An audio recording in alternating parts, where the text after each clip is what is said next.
చిటికం నా జీవితంలో వెలుగు నింపావయా, వ్యర్థముగా ఉన్న జీవితానికి అర్థం చూపావయా.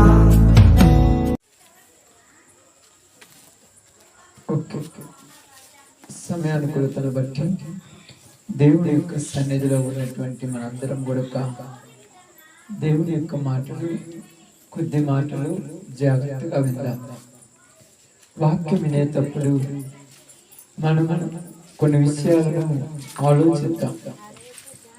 ఏ విషయాలను ఆలోచిద్దామంటే, పరలోక రాజ్యంలో మనలను ఆయన చేర్చాలని, ఆయన కృపతో, ఆయన కాపుదలతో మనందరినీ నిత్య రాజ్యానికి వారసులుగా మార్చాలని దేవుడు నిర్ణయించినటువంటి ఆ యొక్క నిర్ణయమును మనము జ్ఞాపకంలో ఉంచుకొని చదువుతున్నటువంటి మాటలను కానీ, చెప్పబడుతున్నటువంటి వాక్య భాగమును కానీ శ్రద్ధగా వినటానికి ప్రయాసపడదాం. ఎందుకు వినాలని చెప్తున్నానంటే, ఈ లోకములో జీవిస్తున్నటువంటి జీవితము చాలా చిన్నది. ఇది చాలా పెద్దదని మనం అనుకుంటాం, కానీ చాలా చిన్న జీవితం అన్నాం. ఎందుకంటే 70-80 సంవత్సరాలు అనేది చాలా చిన్నది. 500, 600, 900 సంవత్సరాలు బతికిన వాళ్ళే వాళ్ళ జీవితాన్ని ఏమన్నారు, మా చిన్న జీవితం మేము ముగించుకొని ఉన్నామని చెప్పారు. కాబట్టి ఈ లోకములో మనము జీవిస్తున్న జీవితము చాలా చిన్న జీవితము. ఈ చిన్న జీవితాన్ని దేవునికి నమ్మకంగా బ్రతకటానికి ప్రయాసపడదాం. కాబట్టి సమయంలో బైబిల్ గ్రంథంలో నుంచి యోహాను సువార్త 8వ అధ్యాయం, యోహాను సువార్త 8వ అధ్యాయం 23-24 వచనాలు జాగ్రత్తగా చదువుదాం. అప్పుడు ఆయన, మీరు క్రిందివారు, నేను పైవాడను. మీరు ఈ లోక సంబంధులు, నేను ఈ లోక సంబంధిని కాను. కాగా మీ పాపములోనే ఉండి మీరు చనిపోవుదురని మీతే చెప్పి తిని, నేను ఆయననని మీరు విశ్వసించని ఎడల మీరు మీ పాపములోనే ఉండి చనిపోవుదురని వారితో చెప్పాను. దేవుడి వాక్య భాగం మన మధ్యలో ఆశీర్వదించును గాక. ఆమేన్. కూడి వచ్చిన అందరికి ప్రభునామములో శుభాలు, వందనాలు తెలియజేస్తున్నాను. చాలా జాగ్రత్తగా, శ్రద్ధగా వినటానికి ప్రయాసపడతాం.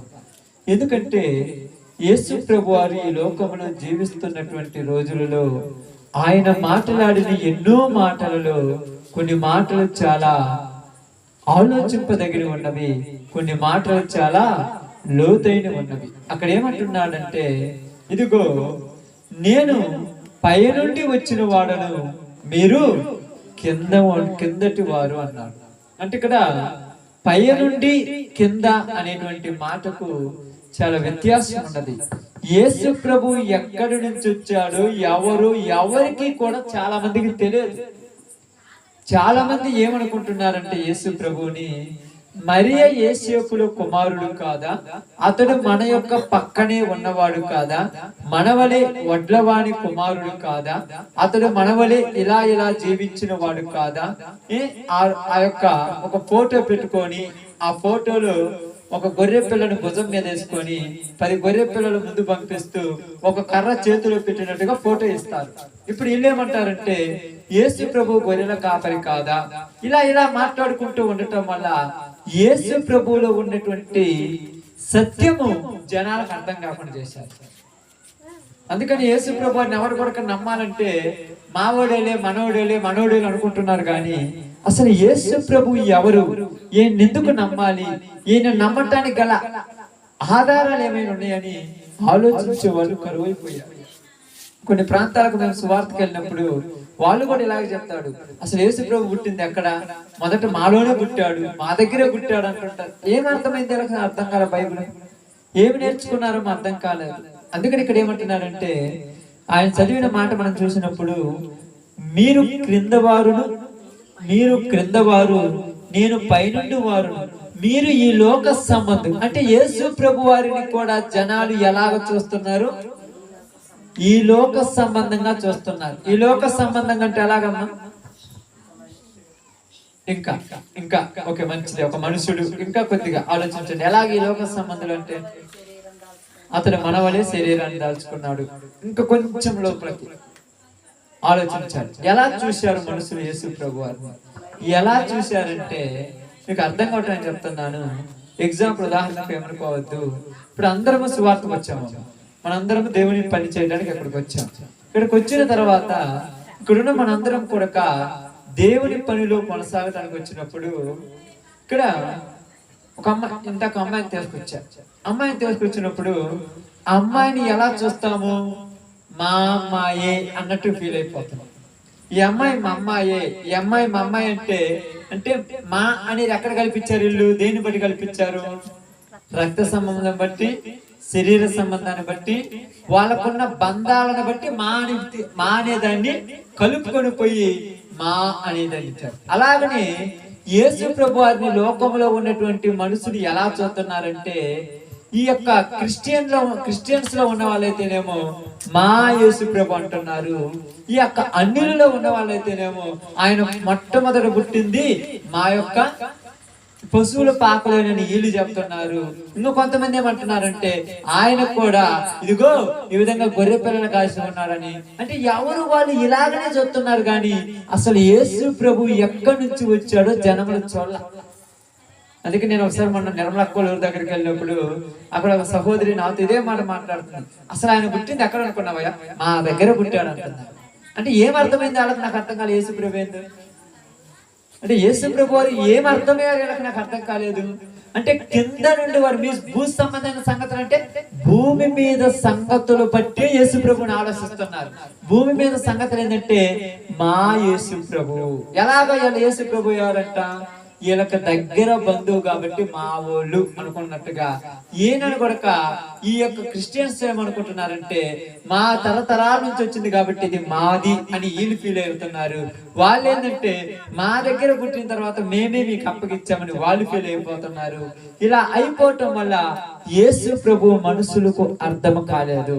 ఈ రోజు ఇక్కడ కూర్చున్నటువంటి కొంతమంది మీరున్నారు కదా, మీకు కూడా యేసు ప్రభు కరెక్ట్ గా అర్థం కాలేదు. అందుకని యేసు ప్రభు దగ్గరికి ప్రార్థనకు రమ్మని మిమ్మల్ని పిలిచినప్పుడు ఏమంటారంటే ఏం ప్రార్థన అయ్యా, మాకేం అవసరం ఇప్పుడు ప్రార్థనతో, మాకు చాలా ఉన్నదిలే, మాకు చాలా ఉన్నది, మాకు అవసరం లేదు ప్రార్థనతో. అంటే యేసు ప్రభు వారిని భూ సంబంధంగా చూడొద్దని బైబిల్ చెప్తుంది. యేసు ప్రభు ఎలాంటి వాడంట? నేను పై నుండి వచ్చిన వాడును, నేను పరలోకం నుండి వచ్చిన వాడును, నేను పర సంబంధమైన వాడును. నేను ఎందుకు వచ్చానంటే భూమి మీద మనుషులందరూ కూడా పాపములో పడిపోయి పాప బంధకాలలో బంధించబడి పాపమనే ఊబిలో చిక్కుకుపోయినప్పుడు వారి పాపాల నుంచి వారిని విడిపించడానికి భూమి మీద ఒక్కడు కూడా లేడు. భూమి మీద ఒక్క వ్యక్తి కూడా లేడు. కాబట్టి నేనే పై నుండి రావాల్సి వచ్చింది. నేను దేవుని కుమారుడు నేను చెప్పాల్సి వచ్చింది. ఆయన ఇప్పుడు ఎవరైనా ఒప్పుకుంటారా యేసు ప్రభు దేవుని కుమారుడు, దైవత్వం కలిగిన వాడని? యేసు ప్రభు దైవత్వం కలిగిన వాడు, ఆయనే దేవుడు. ఆయన వల్ల మాత్రమే భూమి మీద మనుషులకు రక్షణ వస్తుందని ఎవరైనా ఒప్పుకోగలిగిన వాళ్ళు ఉన్నారా? అలా ఒప్పుకోవాలంటే మీరు భూ సంబంధమైన వాటి గురించి ఆలోచించొద్దు. భూ సంబంధమైన సంగతులు మీ మనసులో ఉండొద్దు. భూ సంబంధమైన విధంగా మీరు గ్రహించొద్దు. మీరు కూడా ఏం చెప్తుంటారంటే ప్రార్థన ఎవరైనా దేవుడి దగ్గరికి రమ్మన్నప్పుడు భూ సంబంధమైన విధంగా చెప్తుంటారు ప్రార్థన విషయం, అంతే కదా. ఇప్పుడు శరీర సంబంధం చూసుకుంటే ఇక్కడ నాకు కూడా ఉన్నారు చాలా మంది, వాళ్ళని శరీర సంబంధంగా మనం చెప్పేది కాదు, ఆధ్యాత్మిక సంబంధంగా చూసుకొని మాట్లాడాలి దేవుని విషయం. మిగతా విషయాల బట్టి నేను చాలాసార్లు చెప్పాను కదా, శరీర సంబంధమైనది వేరు, ఆత్మ సంబంధమైనది వేరు. అందుకని ఇక్కడ మాట్లాడుతున్నానంటే మీరు భూ సంబంధమైన వారు కనుక భూ సంబంధమైన విషయములను గురించి ఏమంటున్నాడు చూడండి అక్కడ చదవండి అన్నమాట. మీరు ఈ లోక సంబంధులు, నేను ఈ లోక సంబంధులను కాను, కాగా చూడండి, నేను ఈ లోక సంబంధుడను కాను. అంటే ఈ లోక సంబంధం ఏమీ లేదు యేసు ప్రభు వారికి. ఈ లోకంతో ఏ సంబంధం లేదు. ఈ లోకంతోనే సంబంధం లేనప్పుడు వీళ్ళు మావోళ్ళు, ఏళ్ళోడు, వాళ్ళోడు అని ఎలా పెడతాం సంబంధం? ఇంకా సంబంధం ఉంటే పెట్టాలి. ఇప్పుడు సంబంధమే లేదు. నేను వచ్చింది పైనుండి వచ్చిన వాడును, నాకు దేవుడితో సంబంధం లేదు. నేను వచ్చింది అందరి జీవితాలను బాగు చేయటానికి, అందరిని బ్రతుకులను మార్చడానికి నేను వచ్చాను అన్నాడు. అందుకని అక్కడ ఏమంటున్నాడు చూడండి కిందగా, కాగా మీ పాపములోనే ఉండి మీరు చనిపోవుదురని మీతో చెప్పి తిని, నేను ఆయననని మీరు విశ్వసించని ఎడల మీరు మీ పాపములోనే చనిపోవుదురని ఏమంటున్నారు ఇక్కడ. నేను ఆయననని, ఆయన అంటే ఎవరు? ఇప్పుడు చెప్పాలి, మీరు అర్థమైంటే మీరు చెప్పాలి. ఎవరు ఆయన? యావత్ భూమి మీద సృష్టి యావత్తు మొత్తము, సర్వలోకములో ఉన్న సకల మనుషులు, సకల మానవాళి మొత్తము ఉన్నటువంటి జనులందరూ కూడా ఎవరి కోసమైతే, ఎవరి విషయమైతే ఆశతో ఆసక్తితో ఎదురు చూస్తున్నారో ఆ ఎదురు చూస్తున్నటువంటి వీళ్ళందరి కోసము వచ్చిన వాడను నేను. భూమి మీద ఉన్న ప్రతి మనుషుని యొక్క జీవితాన్ని మార్చడానికి, ప్రతి మనుషుని యొక్క బ్రతుకును మార్చడానికి, ప్రతి మనుషునికి ఉన్నటువంటి వాని ఇబ్బందులలో నుంచి వాడిని విడిపించి వాని పరలోక రాజ్యానికి చేర్చడానికి అందరూ కూడా ఆశతో ఆసక్తితో ఎదురు చూస్తూ ఉన్నప్పుడు ఎదురు చూస్తున్నటువంటి వాడిని నేను ఆయననని మీరు నమ్మిన ఎడలా ఏం చేయాలంటే, ఇక్కడ జనములందరూ కూడా యేసు ప్రభుని ఏమని నమ్మాలి? ఈయన ఆయనే. ఆయన అంటే ఎవరు? ఎవరమ్మా ఆయన అంటే ఎవరు? సర్వ మానవాళి కోసం వచ్చిన వాడే అని నమ్మాలి.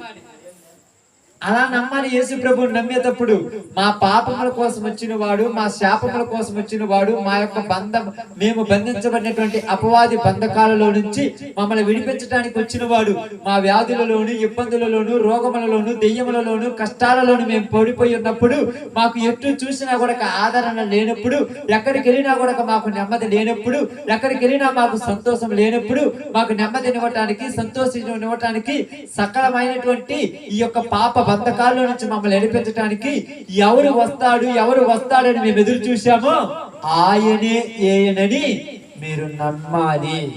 ఇప్పుడు అలా నమ్ముతున్నారా యేసు ప్రభుని? ఇప్పుడు అలా నమ్మే వాళ్ళు ఉన్నారా చెప్పండి. ఇలా నమ్మాలి యేసు ప్రభుని. అందుకని ఏమంటున్నారు తెలుసా? నేను ఆయననే అని మీరు నమ్మని ఎడల మీ పాపములోనే మీరు చనిపోవుదురు. మనుషులు పాపంలోనే ఉండి చనిపోతున్నారంట. పాపంలోనే ఉండి చనిపోతే ఏమవుతామా చెప్పండి? పాపంలోనే ఉండి చనిపోతే ఏమవుద్ది? నరకానికి పోతారు. అంటే నరకానికి పంపించడానికి దేవుడు మనుషులను పంపించింది భూలోకానికి. నరకానికి పంపించడానికేనమ్మా?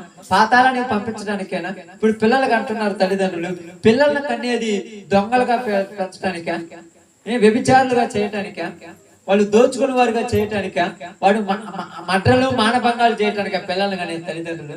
పిల్లల్ని కనేటప్పుడు తల్లిదండ్రులు కొన్ని కళలు ఉంటాయి తెలుసా, కొన్ని ఆలోచనలు ఉంటాయి తెలుసా, కొన్ని ఉద్దేశాలు ఉంటాయి తెలుసా? వీళ్ళను మంచి ప్రయోజకులను చేయాలి, వీళ్ళను గొప్ప వాళ్ళగా చేయాలి, వీళ్ళ జీవితాలు వీళ్ళను ఉన్నత స్థితిలో నిలబెట్టాలి, వీళ్ళ బ్రతుకులను మంచి పొజిషన్లోకి తీసుకురావాలని కంటారా? లేకపోతే కన్న తర్వాత ఇదిగో ఈ ప్రాంతంలో వ్యభిచారం చేసేవాడు లేడు, నేను కని ఒకని ఈ దేశానికి వదిలేస్తాను, ఈ ప్రాంతంలో దురభిమానాలు చేసేవాడు లేడు, నేను కని ఈ ప్రాంతానికి వదిలేస్తానని ఎవరైనా చెప్తారని చెప్పండి పిల్లల్ని కనేటప్పుడు? ఎవరు ఆలోచించరు కదా. మనమే ఆలోచించినప్పుడు పరలోకములో ఉన్న దేవుడు ఆలోచిస్తాడా మనల్ని? నేను ఈయనను పంపించింది పాపములు చేయటానికి, ఆ పాపములలో జీవించి నా నాశనం కావటానికి నేను పంపించానని ఎవరైనా అనుకుంటాడమ్మా దేవుడు? అందుకని ఆయన ఏమన్నాడంటే, మీరు జీవించినటువంటి జీవితం నేను చూస్తే మనుషులందరూ కూడా ఏం చేశాడంట? పాపము చేసిరి అని రాయబడింది. మనుషులందరూ, నీతిమంతుడు లేడు, ఒక్కడును లేడు, అందరూ పాపము చేసి దేవుడు అనుగ్రహించే మహిమను పొందలేకపోయి ఉన్నారు. కాబట్టి మనుషులందరూ పాపం చేసినప్పుడు ఈ పాపం అనే బంధకాల్లో కుట్టుమిట్టాడుతున్నటువంటి ఈ ప్రజలను విడిపించాలి, వీళ్ళకు ఉన్నటువంటి ఆ పరిస్థితిలో నుంచి వాళ్ళకు విడుదల కలిగించాలని వాళ్ళ కోసం వచ్చినటువంటి వాడే యేసు ప్రభువారు. వాళ్ళని విడిపించడానికి వచ్చినటువంటి వాడే యేసు ప్రభువారు. వాళ్ళని ఆదరించడానికి వచ్చినటువంటి వాడే యేసు ప్రభువారు. వాళ్ళను నిత్య జీవానికి వారసులుగా మార్చడానికి వచ్చినటువంటి వ్యక్తే యేసు ప్రభువారు అని నమ్మాలి. అది అంటున్నాడు ఇక్కడ. నేను ఆయననని మీరు నమ్మిన ఎడలా, నేను ఆయననని, చూడండి, నేను ఆయననని మీరు విశ్వసించని ఎడల మీరు మీ పాపములోనే ఉండి చనిపోదురు. విశ్వసించాలి. మనిషి దేవుని విశ్వసించాలి, యేసు ప్రభువారిని విశ్వసించాలి. ఏ విధముగా విశ్వసించాలంటే నా పాపముల కోసము పరలోకము నుంచి వచ్చిన వ్యక్తి ఏయనా అని నమ్మాలి. ఎక్కడి నుంచి వచ్చిందని నమ్మాలమ్మా? ఇది ఇక్కడ మనకు అర్థం కావడానికి. పరలోకము నుంచి వచ్చిన వ్యక్తి అంటే ఇక భూమి మీద సంబంధాలు కలుపుతాం మనము, భూ సంబంధమైన సంగతుల గురించి ఆలోచిస్తామా? భూ సంబంధమైనటువంటి బాంధవ్యాలు బంధుత్వాల గురించి ఆలోచిస్తామా? భూ సంబంధమైన పద్ధతులు మా వాడే, పక్కన వాడే, పరాయి వాడే, మా దేవుడు కాదు, ఆ దేవుడు ఇలా అంటామా? ఏమనము, ఒకటే అంటాము, మనందరము కింద వారము, ఆయన పైవాడు, పైనుండి వచ్చిన వాడు. దేనికి పైనుండి ఈ లోకంలోనికి ఆయన వచ్చాడంటే మనుషుల జీవితాలను బాగు చేయటం కోసం వచ్చాడు. అందుకని ఇక్కడ ఏమంటున్నారు తెలుసా? మీరు మీ పాపములోనే ఉండి చనిపోదురు అంటే పాపములోనే ఉండి చనిపోదురని ఇక్కడ మాట్లాడిన మాటను ఒక్కసారి ఆలోచించినప్పుడు కొన్ని విషయాలు మీకు చెప్పేసి నేను త్వరితముగా ముగిస్తాను. బైబిల్ గ్రంథంలో నుంచి యోహాను సువార్త 15వ అధ్యాయము 19వ వచనాన్ని జాగ్రత్తగా చదువుదాం. యోహాను సువార్త 15వ అధ్యాయము, మీరు లోక సంబంధులు అయిన ఎడల లోకము తన వారిని స్నేహించును, అయితే మీరు లోక సంబంధులు కారు. ఇక్కడ బైబిల్ ఏం చెప్తుందంటే మీరు లోక సంబంధులు అయిన ఎడల. ఈరోజు మనుషులు చాలా మంది లోక సంబంధముగా బతుకుతున్నారు. లోకంతో ఏం పెట్టుకున్నారు? సంబంధం పెట్టుకున్నారు. లోకంతో సంబంధం పెట్టుకోవటం అంటే లోకం యొక్క ఆలోచనల ప్రకారము, లోకం యొక్క పద్ధతుల ప్రకారము, లోకం యొక్క ఉద్దేశముల ప్రకారము, లోకం యొక్క ఇష్టానుసారంగా బ్రతకటం నేర్చుకుంటున్నటువంటి మనుషులే సమాజంలో కనపడుతున్నారు. ఎక్కువ మంది ఈ ఆశలు, ఆలోచనలు వీళ్ళలోనికి వచ్చి వీళ్ళను పాపానికి మరీ చేరువ చేయుచున్నాయి. లోకమును దాని ఆశను గతించును, కానీ దేవుని చిత్తమును జరిగించిన వాడు శాశ్వత కాలం జీవించిన ఒక మాట మనకు రాయబడింది. లోకము అంటే లోకము ఏదో ఒక రోజు నశిస్తుందని వీళ్ళకి అర్థం కావటం లేదు. లోకములో ఉన్నదంతా ఏదో ఒక రోజు తీసివేయబడుతుందని మనుషులకు అర్థం కావటం లేదు. లోకములో ఉన్నవన్నీ ఒక రోజు పోతాయి. తెలుసా తెలియదా? అర్థం కావట్లేదా? బాగా ఆలోచించండి. ఈ లోకంలో ఏదైనా శాశ్వత కాలం ఉండేది ఉన్నదా? ఏమీ లేదు. మనిషి శాశ్వత కాలం ఉంటున్నామా? 50 సంవత్సరాలు బతుకుతున్నాడు, 60 సంవత్సరాలు బతుకుతున్నాడు. తర్వాత ఏమంటామంటే పోయిన సంవత్సరం ఈ టయానికి ఆయన ఉన్నాడు అంటాం. అంతేనా? అంతకు ముందు సంవత్సరం ఈ టయానికి ఆయన ఉన్నాడు అంటాం. నిన్నగాక మొన్న ఉన్నాడు, ఈ రోజు లేడంటాం. అంటే ఏమైపోతున్నాడు మనిషి? ఈ లోకంలో నుంచి వెళ్ళిపోతున్నాడు. ఈ లోకంలో నుంచి సంబంధం పెట్టుకున్నట్టు వల్ల శాశ్వత కాలం దేనితోనే ఉండడు, శాశ్వత కాలం దేనిలోనే ఉండడు. కాబట్టి మీరు లోక సంబంధులు అయిన ఎడల లోకము మిమ్మల్ని స్నేహిస్తుంది. లోకము మిమ్మల్ని స్నేహించినప్పుడు లోక ఆశలు మిమ్మల్ని ఆకర్షిస్తున్నాయి.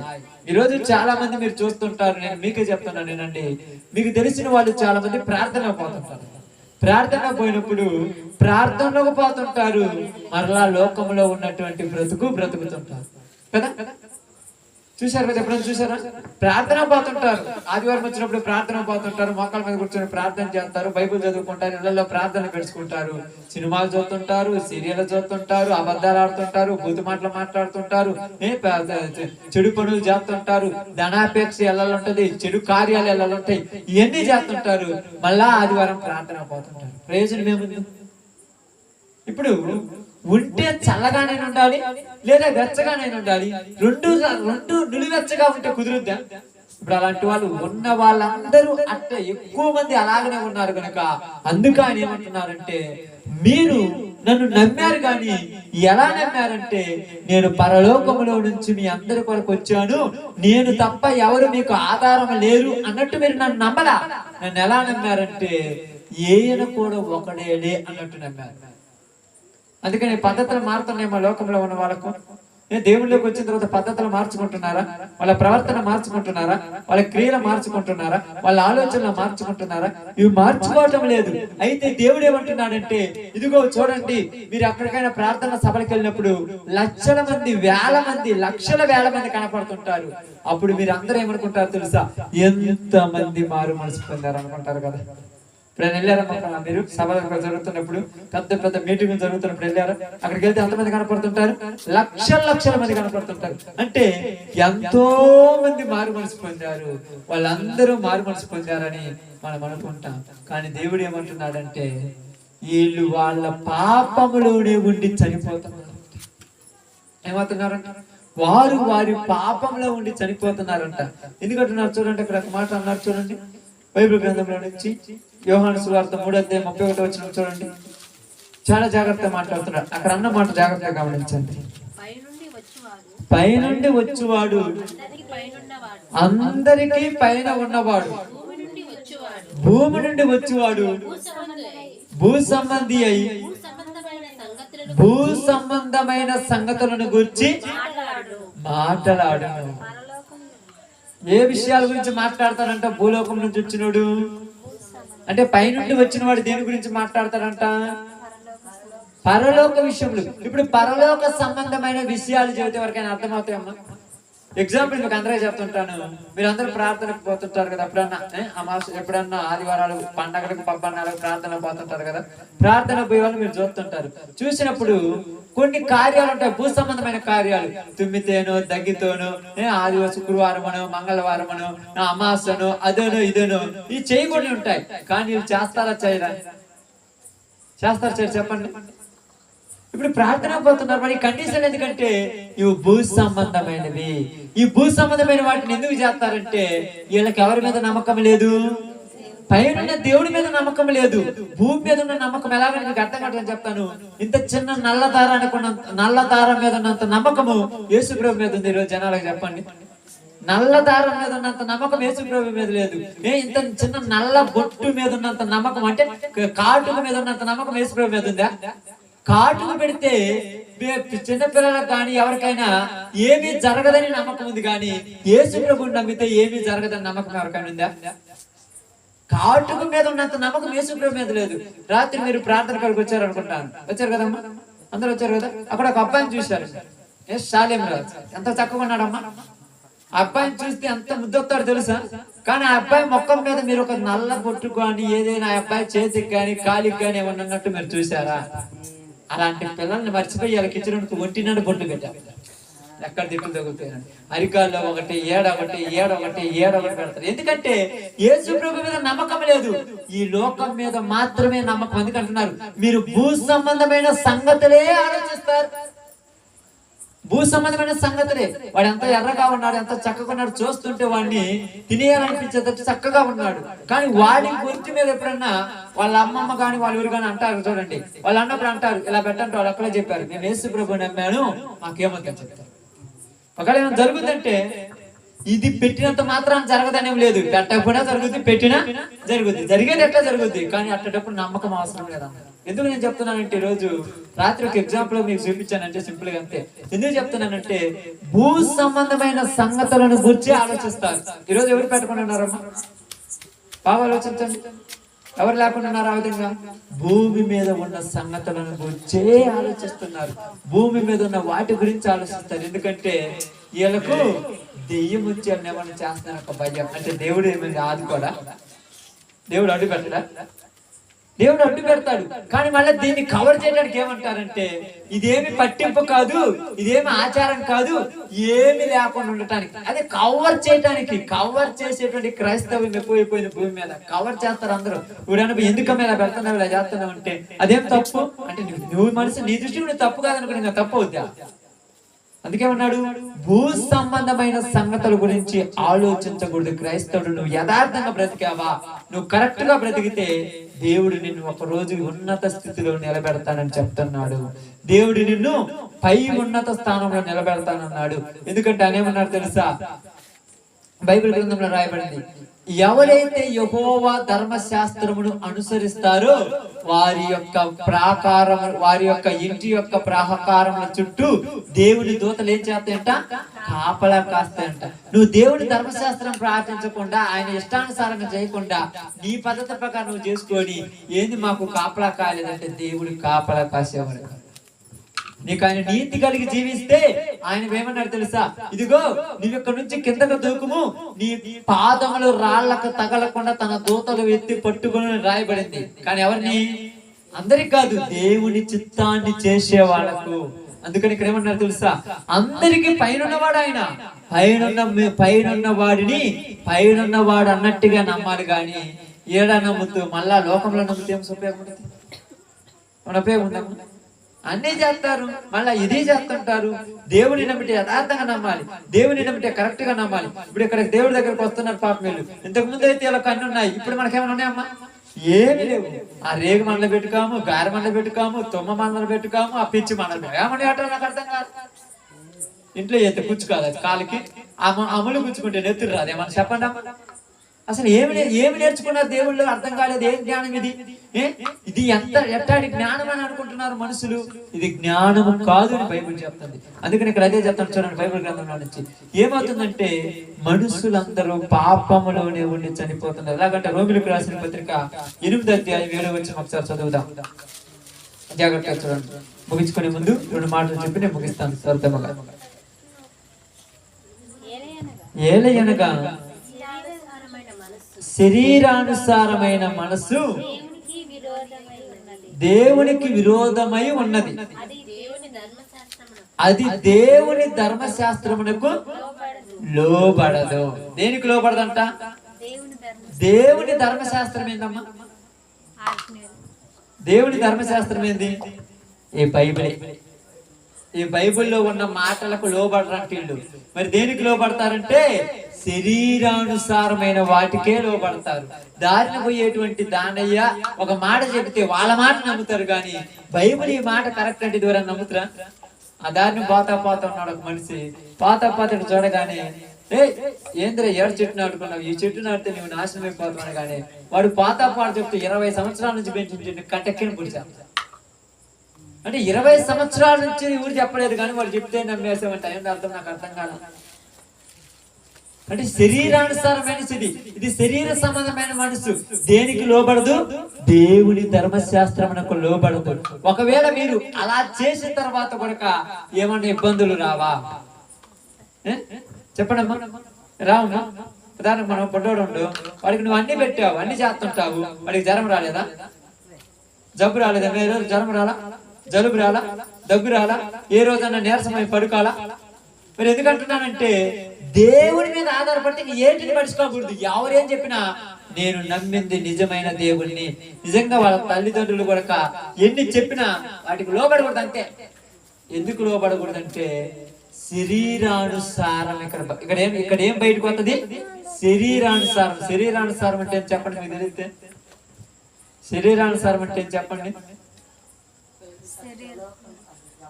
ఇంకా కొద్దిగా లోపలిపోండి, కొంచెం లోపలి. మీరు చెప్పింది కరెక్ట్ కాదు. ఇందా చెప్పాను శరీరానుసారం అంటే, ఇందా చెప్పాను ఒక మాట.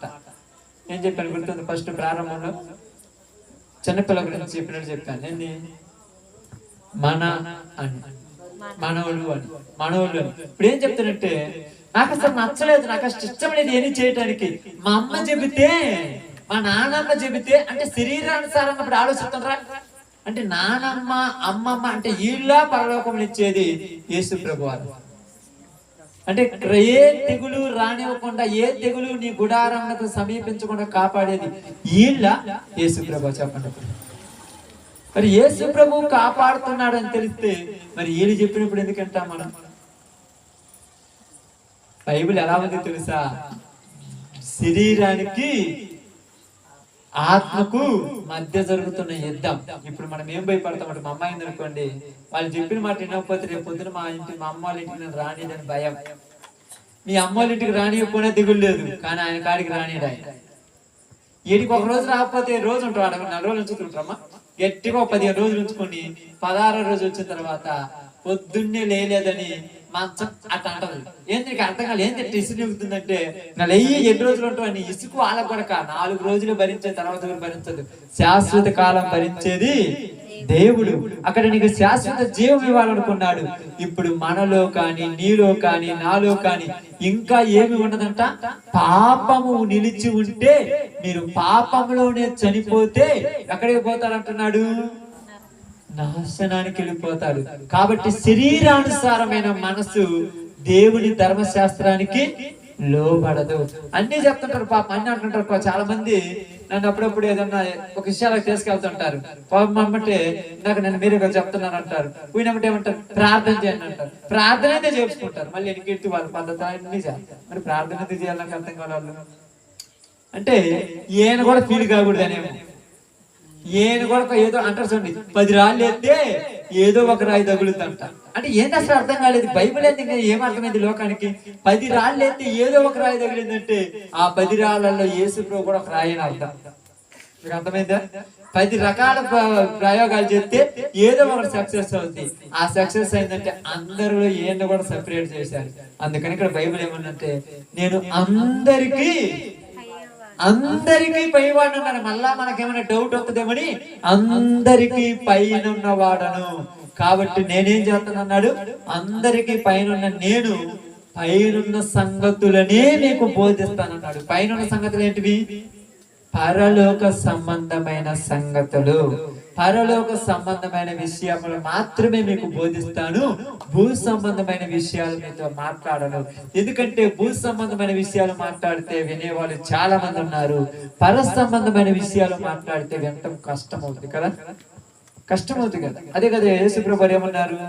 నన్ను నమ్మినప్పుడు ఒక ఇంట్లో వాళ్ళకి శత్రువులు అవుతారన్నారు. ఎందుకంటే ఇలాంటి విషయాలకు శత్రువులు లేదు. ఇప్పుడు ఉదాహరణకు అమ్మాయి ఉంది అనుకోండి, వాళ్ళ అమ్మాయి తను చెప్పింది అనుకోండి, చేయలేదనుకోండి, నా ఇంటికి కూడా రావద్దు అంతే కదా.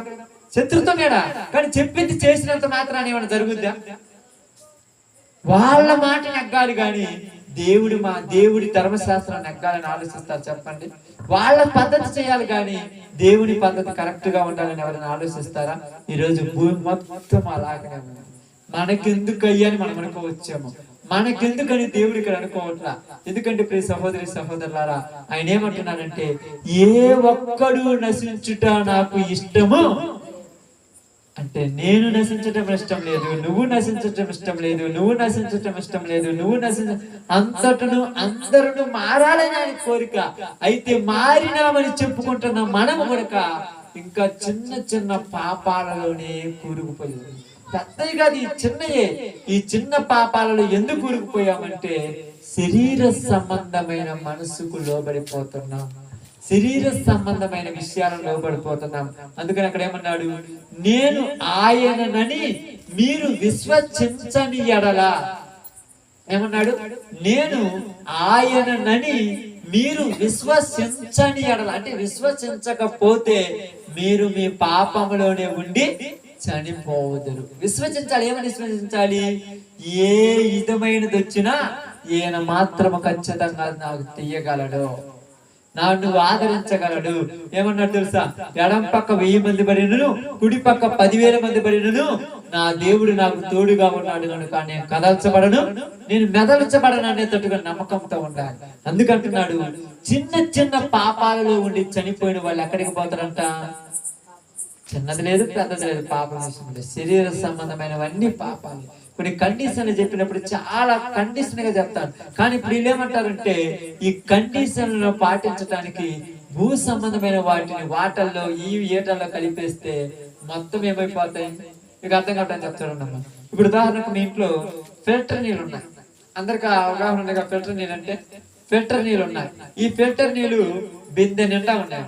మీ బిందె నిండా ఉన్నాయి, ఒక్క సెంబు తగ్గింది, బిందెకి నిండా ఒక్క సెంబు తగ్గింది. ఇప్పుడు ఆ ఒక్క సెంబు బదులు మంచి మురికి నీళ్ళు తెచ్చి ఆ ఒక్క సెంబు దాంట్లో పోసి ఆ బిందెలో, ఇప్పుడు నీళ్ళన్నీ ఏమైపోతాయమ్మా? ఒక్క సెంబు పోతే మురికి అయిపోతాయా? నేను 99 చేశాను, ఈ చిన్నదేనంటే ఈ చిన్నదే మొత్తాన్ని ఏం చేసిందంట? మురికి చేసేసింది. నువ్వు పరిపెట్టుగా ఉండి నువ్వు జీవిస్తే నువ్వు పరలోకానికి వెళ్తావు. అందుకని ఏమంటారు తెలుసా? మీరు మీ పాపంలోనే ఉండి చనిపోవుదురు. ఎందుకు చనిపోతారు అంటున్నారంటే, మీరు నన్ను విశ్వసించలేదు. ఏం చేయలేదంట? విశ్వసించాలి. ఏమని విశ్వసించాలి? ఏయనే మనకు ఆధారం అని విశ్వసించాలి, ఏయనే మనకు మేలు చేసేవాడని విశ్వసించాలి. అప్పుడప్పుడు మనం అనుకోవచ్చు, ఈ ఒక్కల పోతే ఏమైనా, ఇప్పుడు ఉదాహరణకు మీరు ఉన్నారనుకోండి, ఒక నలుగురు ముగ్గురు ఒక్కొక్కసారి ఇద్దరే ఉంటారు, ఇద్దరు కూడా ఒక్కొక్కసారి ఒక్కరు ఉంటారు. ఈ ఒక్కల పోతే ఏమవుతుందిలే, మిగతా చాలా మంది అంటారు కదా అనుకుంటాం. అయితే బైబిల్ గ్రంథంలో ఎలా ఉందంటే, ఒక ఎగ్జాంపుల్ నేను చెప్తాను. కొన్ని ప్రదేశాలలోకి వెళ్ళినప్పుడు, ఆయా ప్రాంతాల్లోకి వెళ్ళినప్పుడు కొన్ని ప్రదేశాలలో ఈ యొక్క వాతావరణం బాగాలేదు కాబట్టి వర్షాలు పడట్లేదు. వర్షాలు పడినప్పుడు ఏం చేస్తుంటామమ్మా? బోర్లు వేస్తుంటారు. బోర్లు వేసినప్పుడు ఒక ప్రదేశంలో ఒక పెద్ద బోర్ వేసారంట. 1, 2, 3, 4, 5, 10 బోర్లు దాకేశారు. ఒక్క బోర్లో కూడా నీరు పడలేదు. నీరు పడకపోతే ఏమనుకున్నాడంటే, ఓకేలే అయిపోయింది అనుకున్నాడు. ఇవి నీరు పడలేదని పని చేసేటువంటి వ్యవసాయాన్ని మానుకుంటాం. ఇప్పుడు మీరు బోర్లు వేపించారు, నీరు పడలేదని పని మానుకుంటారు కాబట్టి మానుకోకుండా మరలా పోయి ఏదో పంట వేసుకుంటే పొలం చేసుకుంటున్నారంట. ఆ రోజు ఒకరోజు ఆయనకు ఒక భార్య భర్తలకు 2 పిల్లలు అంట, 2 మగ పిల్లలు అంట. ఆ 2 పిల్లలు కూడా ఏళ్ళతో పోయి అక్కడక్కడ ఆడుకుంటా మరిసిపోయి కాలు జారి ఆ బోరు బావిలో పడ్డారు. ఏమైంది? కాలు జారి ఆ బోరు బావిలో పడ్డాడంట. బోరు బావిలో పడ్డామంటే పక్కన ఉన్నటువంటి సహోదరుడు, నానా తమ్ముడు బోరు బావిలో పడ్డాడు నానగానే వాళ్ళ అమ్మ చూసి కళ్ళు తిరిగి పడిపోయిందంట. వాళ్ళ నాన్న ఆతురతతో వచ్చి చూడగానే 200 అడుగులు లోతులో ఉన్నది. వాడు మధ్యలో ఏడలేకపోయిండు. వెంటనే హుటాహుటిగా వచ్చేసి, అయ్యా పిల్లవాడు బోరు బావిలో పడింది అనగానే ఆయా ప్రాంతాలలో ఉన్న వాళ్ళందరికీ తెలిసేసి అది అక్కడక్కడ అంతా స్ప్రెడ్ అయిపోయి ఆ ప్రాంతంలో ఉన్న వాళ్ళందరూ కూడా అక్కడికి వచ్చి పిల్లవాడికి ఏదో రకంగా బయటికి తీయాలని ప్రయత్నం చేస్తున్నారు. పిల్లవాడిని నిద్రపోతారు పాపం, వినండి. పిల్లవాడిని ఏదో రకంగా బయటికి తీయాలని తపత్రయపడుతున్నాడు. తన తల్లి మాత్రము శ్రోతపోయి పడిపోయింది. తన తండ్రి ఒక ఆశతో ఏమైంది అంటే, ఇప్పుడు అక్కడ ఉన్నటువంటి జిల్లా కలెక్టర్ గాని, ఎంఆర్ఓ, ఎంపీ మొత్తం వచ్చారు. వాళ్ళు వచ్చేసారు. అందరూ వచ్చిన తర్వాత ఎవరు ప్రయత్నాలు చేస్తున్నారు. కుక్కలను పిలిపించారు, తవ్వుతున్నారు, చేస్తున్నారు. ఈ సీసీ ఫుటేజ్ అంటున్నారు, కెమెరాలు పెట్టారు, లోపల పైప్ పెట్టారు, పైప్ ద్వారా నీళ్లు పంపిస్తున్నారు. వాడు ఏమైనా తాగుతాడు, ఏమైనా చేస్తాడేమని పిలుస్తుంటే పలుకుతున్నాడు, గాలాడుతుంటే ఆ అంటున్నాడు, ఏదో మాట్లాడుతున్నాడు. వీళ్ళు ప్రయోగాలు చేస్తున్నారు. ఉదయం 11 గంటలకు పడ్డాడు, మధ్యాహ్నం 12-2 గంటల దాకా తీయగానే ఇప్పుడు వాళ్ళ అమ్మకు స్పృహ వచ్చేసి ఉంటుంది. అయ్యా ఏమైందయ్యా అనగానే కుమారుడు లోపల ఉన్నాడు. ఎలా ఉన్నాడు? బాగానే ఉన్నాడు, ఇబ్బంది ఏమి లేదు. వాళ్ళందరూ ఇబ్బంది ఏమి లేదు, బాగానే ఉన్నాడు. ఎంత ఒక 10 నిమిషాలు 20 నిమిషాలు బయటకు వచ్చి అతను ఇబ్బంది ఏమి లేదు చెప్తున్నాడు. తీస్తున్నాడు. వాళ్ళంతా ప్రయోగాలు చేస్తున్నారు. ఒకరి తర్వాత ఒకరు సహాయం అనగానే ఎంతమంది వస్తారు? ఇబ్బందిలో ఉన్నాడంటే ఎంతమంది వస్తారు? ఎవరిని కూడా పిలవాల్సిన పని లేదంట. అందరూ పరుగులు తీసుకుని వచ్చారంట. అక్కడ ఉన్న వాళ్ళు ఒకళ్ళు, ఎక్కడున్న వాళ్ళు, ఏడున్న వాళ్ళు, ఆడున్న వాళ్ళు, ఎవరి ప్రయత్నాలు చేస్తున్నారు. ఒకళ్ళ తర్వాత ఒకళ్ళు ఆ మట్టి తీసేయటం గాని, ఆ కుక్కలను తీస్తున్నప్పుడు గాని, అట్టు గాని ఎవరి పనులు చేస్తున్నారు. అందరూ సహకరిస్తున్నాడు. అక్కడ ఉన్న వాళ్ళు అందరూ కూడా ఏమని కోరుకుంటారు చెప్పండి అమ్మా? అబ్బాయి మంచిగా బ్రతికి బయటకు. ఎవరైనా చచ్చిపోవాలని కోరుకుంటాడమ్మా? ఎవరైనా వాడు బయటికి రాలి వాడు చచ్చిపోతాను అంటారా? ఒకవేళ మర్చిపోయి ఎవరైనా దరిద్ర మాట పలుకుతుందేడా అంటాడు లేదా? అందరూ కూడా ఆశతో పనిచేస్తున్నారు. ఏ ఆశతో పనిచేస్తున్నాడు? ఆ అబ్బాయి బతకాలని. మట్టి తువ్వేవాడు అదే పని చేస్తున్నాడు, మట్టి మోసేవాడు అదే పని చేస్తున్నాడు. అక్కడ ఎలక్ట్రికల్ మిషన్స్ ఉన్నాయి కదా, ఆ మిషన్ల ద్వారా పనిచేసేవాడు అదే అంటున్నాడు. అక్కడ ఉన్న వాళ్ళు చెప్తున్నారు. ఎవరో ఒకరు వచ్చి కొద్దిగా అన్నం తినమంటే ఇప్పుడు అవసరం, ఒక అరగంట అవుతుందా, ఇంకొకరు వచ్చి నీళ్ళు తాగమంటే ఆ తర్వాత తాగొచ్చు లాగంటున్నాడు. ఇంకొకరు వచ్చి నీకు ఫోన్ వచ్చిందంటే ఫోన్ తీసి పక్కన ఇప్పుడు ఫోన్ అంటే ఎంత ప్రయాసపడుతున్నారు ఒక్కొక్కళ్ళు. ఇంకొకళ్ళు ఇంటికాడ నుంచి వచ్చి ఇదిగో అర్జెంట్ మీ ఇంటికాడికి బంధువులు వచ్చారంటే బంధువు లేదు, గిందువు లేదు, ముందు లోపల పిల్లవాడు పడ్డాడు బయటికి. ఆ సాయంకాలం 5 గంటల దాకా ప్రయాసపడుతున్నారు. ఈ 11 గంటల నుంచి 5 గంటల దాకా అక్కడ ప్రయాసపడే వాళ్ళందరూ కూడా ఎవరైనా వేరే పని గురించి ఆలోచిస్తారా? ఒకవేళ మీరుంటే ఆలోచిస్తారు చెప్పండి అమ్మ. ఎవరికి ఆలోచన రాదు. అందరికి ఏం ఆలోచన వస్తుంది? ఆ పిల్లవాడు ఎంతోడాడు, ఒక 2-3 సంవత్సరాలు వాడు, ఒక 5 సంవత్సరాలు వాడు. 5 సంవత్సరాల వాడి కోసము 500 మంది అక్కడ పనిచేయాల్సిన అవసరం ఏంటంటే మీకు అర్థం కాదా? ఎంతమంది అంట? 500 మంది. 5 సంవత్సరాల వాడి కోసం 500 మంది ఎందుకు పనిచేస్తున్నారు? ఎందుకు పనిచేస్తున్నారు చెప్పండి, మీరు అందరూ కూడా ఆలోచించండి అమ్మా. 5 సంవత్సరాల పిల్లవాడు బోరుబాలో పడితే అక్కడ మొత్తం 500 మంది పనిచేస్తున్నాడు. ఎందుకు? వాడిని బతికియాలని. వాడు బతికితే అందరికంటే ఎక్కువ సంతోషపడేది ఎవరు? తల్లి, తండ్రి. ఎవరైనా సంతోషపడతారు? ఎవరి పని వాళ్ళు చేస్తారు, ఎవరింటి వాళ్ళు వెళ్ళిపోతారు. కానీ తల్లి తండ్రి చాలా సంతోషపడతారు. తీశారు, తెస్తున్నారు. ఒకళ్ళ తర్వాత ఒకళ్ళు. ఇప్పుడు వీళ్ళు కలిపి వచ్చింది అనుకో, వీళ్ళు పక్కా పోగానే మళ్ళీ మొక్కలు వస్తున్నారు. వాళ్ళ కలిపి వాళ్ళు పక్కా పోని మొక్కలు వస్తున్నారు. వీళ్ళు కలిపి తీరిపోతున్నారు. మొత్తం అక్కడ అంటే మట్టి ఎక్కడ పోతే మళ్ళీ అక్కడ కుప్పే కోదని ఆ నుంచి మళ్ళీ మోసుకొని పోతున్నారు. ప్రయాసపడుతున్నారు. ఇంచుమించు 400-500 మంది దాకా ఆ గ్రామంలో ఉన్న వాళ్ళందరూ ఆ రోజు అక్కడే ఉన్నారు. అందరూ అక్కడే పని చేస్తున్నారు. సాయంకాలము 4:30-5 గంటల సమయంలో అక్కడ ఉన్నటువంటి మెయిన్ ఆఫీసర్ వచ్చేసి తన తండ్రితో చెప్తున్నాడు, అయ్యా నీకు ఎంతమంది బిడ్డలు? నీకు ఎంతమంది పిల్లలు ఉన్నారా? నాకు 2 మగ పిల్లలు. ఇంకొకడు కూడా ఉన్నాడుగా, వేరేవాడు కూడా ఉన్నాడుగా. అంటే అయ్యా నాకు వీడు కావాలి, వాడు కూడా కావాలి. అంటే నీకు వేరేవాడు కూడా ఉన్నాడు కదంటే నాకు వీడు కావాలి, వాడు కూడా కావాలి. వాడు ఖచ్చితంగా కావాలంటే వాడిని బయటకు తీసుకొచ్చిన తర్వాత వాడు చచ్చిపోయాడు అన్నప్పుడు ఆ తండ్రి తట్టుకోగలరా? ఒకడు పోతే పోండి ఉన్నాడు అనుకుంటారా? నిజంగా ప్రియ సహోదరి సహోదరులారా బాగా గమనించి ఆలోచించండి. ఆ బోరు బావులో పడ్డటువంటి చిన్న బిడ్డ కోసం ఆ ప్రాంతంలో ఉన్న 500 మంది ఎంత ప్రయాసపడ్డారో, ఈ రోజు ఆ బోరు బావు లాంటి పాతాళానికి దగ్గరైన వీళ్ళందరి కోసం ఒక్కలైనా ప్రయాసపడేవాడు. అప్పుడప్పుడు అనుకుంటారు, నీకెందుకు నీ కష్టం, ఊరికి నేను పెత్తనం, నీకెందుకు వచ్చేటి ఖర్చులు ఇవన్నీ వేస్ట్గా. అప్పుడప్పుడు చాలా మంది అంటుంటారు, మీకెందుకు ప్రయాస? వాళ్ళకేం తెలుసు బోరు బావులో పడిన పిల్లవాడు బతికి బయటకు వస్తే తన తండ్రి ఎంత సంతోషపడతాడో అక్కడున్న వాళ్ళకి తెలుసు. ఈ పాతాళం అనేటువంటి నరకానికి దగ్గర పడ్డటువంటి వీళ్ళు బాగుపడితే పరలోకములో ఉన్న దేవుడు ఎంతో సంతోషపడతాడో మనకు మాత్రమే తెలుసు. మిగతా ఎవరికైనా తెలుసు? ఇప్పుడు పని చేస్తున్న మనకు తెలుసు. రాత్రి లేదు, పగులు లేదు, వాన లేదు, ఎండ లేదు. ఎక్కడికి పడితే అక్కడికి ఎవరి చేత ఎన్ని తిట్టించుకుంటున్నా, ఎవరు ఏమంటున్నా, ఏ పని ఉన్నా కూడా అన్ని పనులు పక్కన పెట్టేసి ఎందుకు ప్రయాసపడుతున్నారంటే ఏ ఒక్కడు నశించకూడదు. ఏ ఒక్కడు నశించినా పరలోకములో ఉన్న తండ్రి తట్టుకోలేడు. అందరూ మారు మనసు పొందాలని ఆయన కోరిక.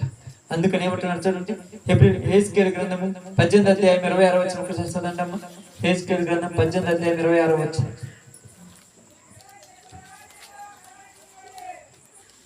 తొందరగా చదవాలి. 26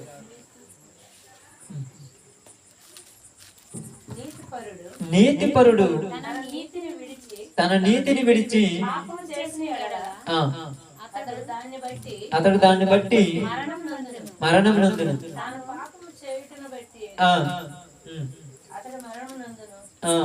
తాను పాపం చేయటం అతను మరణం, మరియు దుష్టుడు తాను చేయుచూ వచ్చిన దుష్టత్వం నుండి మరలి నీతి న్యాయములను జరిగించిన ఎడల తన ప్రాణమును రక్షించుకొనును.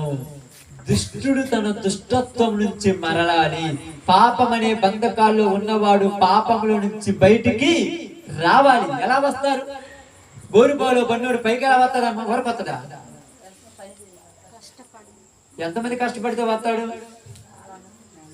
ఎంత ఖర్చు పడుద్ది, ఎంత ప్రయాసపడుద్ది? ఒక్క తండ్రి బిడ్డ కోసం ఎంతమంది కష్టపడుతుంటే చూసి ఎవరన్నా నవ్వరా? రేపిచ్చి వాళ్ళారా, ఆ పిల్లోడు ఏదో లోపల పడిపోతే వాళ్ళకి లేని శ్రమ మీకెందుకు? నవ్వుతారా? నవ్వుతారమ్మా? నవ్వినోడిని ఏమంటారు? మనిషి ప్రాణం పోతుంటే నీకేం తిక్కలోడుగా మంచోడుగా, అసలు ఎట్ట పుట్టాడు నువ్వు లోకంలో అంటారా? అదే ఆ పిల్లవాడి కోసం సంబంధం లేనోడు, బంధత్వం లేనోడు, కనీసం మాకు కూడా సంబంధం అనుకోనోడు అందరూ వచ్చి పని చేసినప్పుడు ఈ రోజు పాపం అనే ఊబిలో చిక్కుకున్న వీళ్ళందరి కొరకు పని చేయటానికి నువ్వు తీర్మానం తీసుకున్నావా? మాకేం సంబంధం లేదనుకోవద్దు. సంబంధం ఉంది ఏంటంటే ఆ పిల్లవాడు చచ్చిపోతే అందరికీ బాధే కదా. 7 పాతాళానికి పోతే రేపు నీకు బాధ ఉండదా? ఎందుకు బాధ? నాకేం బాధ అంటే తండ్రి బాధపడ్డాడంటే నువ్వు బాధపడతావు, తండ్రి బాధపడ్డాడంటే నువ్వు ఏడుస్తావు, తండ్రి దుఃఖపడ్డాడంటే నువ్వు దుఃఖపడతావు. అందుకని అన్నాడు, ఏ ఒక్కడు నశించుట నాకు ఇష్టం లేదు, ఏ ఒక్కడు నశించకూడదు, అందరూ మారాలనుకుంటున్నాడు. ఎంత గొప్ప మాట! అందరూ మారాలని ఆయన ఆశపడుతున్నాడు, అందరూ రక్షణలోనికి రావాలనుకుంటున్నాడు. అందుకని ఇక్కడ ఏమంటున్నాడు చూడండి, సామెతల గ్రంథము 8:26 ప్రార్థన చేసుకుందాం. సామెతల గ్రంథము 8:26 36 వినండి. 36 చూడండి. సామెతల గ్రంథము 8 నన్ను కనుగొనిన వాడు తనకే హాని చేసుకొనును. నన్ను చదవండి, బాగా చదవండి చూడండి. కనుగొనని వాడు తనకే హాని చేసుకొనును. నన్ను కనుగొనని వాడు అంటే నన్ను తెలుసుకొని వాడు తనకే హాని చేసుకొనును. తనకే హాని చేసుకొనును అంటే ఎవడైతే దేవుణ్ణి తెలుసుకోడో వాడికి వాడే హాని చేసుకుంటాడు. తర్వాత మాట, నా యందు అసహ్యపడు వారందరూ మరణమును స్నేహించుదురు. యేసు ప్రభు అంటే ఇష్టం లేని వాళ్ళందరూ దేన్ని ప్రేమిస్తున్నారంట? మరణమును ప్రేమిస్తున్నారంట.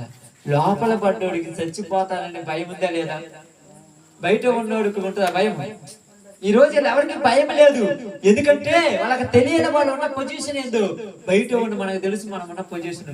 లోపలోడు అనుకుంటాడు ఆరాటంతో పోరాటంతో అంటుంటారు, అయ్యో ఎంత మంది పని చేస్తున్నారే, నన్ను ఒక్కనే కాపాడలేరా?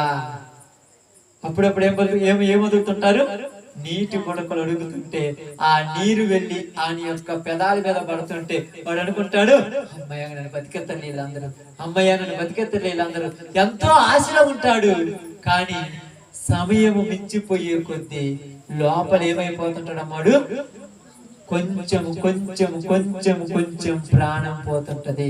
ఇప్పుడు కూడా సమయం ముగించిపోతుంటే అనేకులు ఆత్మలు ఒక్కొక్కరు నరకానికి దగ్గర పోతుంటే బయట కూర్చున్న దేవుని బిడ్డలకి ఎలా నిద్ర పట్టుద్ది? నాకు అర్థం కాదు. నిద్ర పట్టుద్దామా? అసలు ప్రశాంతంగా ఉండగలుగుతామా? అసలు అప్పుడప్పుడు అంటారు రోజు సువార్త కాదు 24 గంటలు చేసినా లోపల ఉన్నోడు బయటకు వచ్చి అంతే. 24 గంటల తిండి తిప్పలు లేకుండా, నీళ్లు ఆహారం లేకుండా 24 గంటల తవ్వి బోరు బావులో ఉన్నవన్నీ బయటికి తీస్తే మన పేరేం చేస్తారు? శిలాచురాలతో పేపర్లో మెయిన్ హెడ్డింగ్ పెడతారు, బోరు బావుల వ్యక్తిని కాపాడినాడు అని.